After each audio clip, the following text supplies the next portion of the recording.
Agad pinabulaanan ng singer na si Ogie Alcacid ang kumakalat na maling impormasyon tungkol sa kanilang pagsasama ni Asia songbird Regine Velasquez. Ang mga awit nilinaw na walang katotohanan ang paghihiwalay umano nila ng misis. Ang buong pahayag ni Ogie Alcacid tunghayan sa Showbiz Report na ito.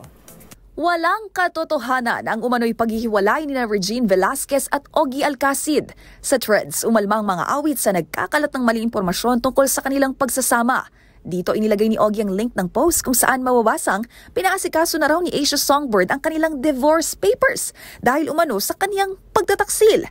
Bagay na agad pinabulaanan ni Alcacid matapos itong makarating sa kanya. Ayon sa Bakit Ngayon Ka Lang Hitmaker, nakalulungkot naman at may mga taong gumagawa ng ganitong kwento tungkol sa kanilang kasal na isang sagradong bagay. Sa huli, nakiusap ito sa followers na i-report ang mapanirang post. Agad namang nag-aisa ang fans para matulungan ang mga awit.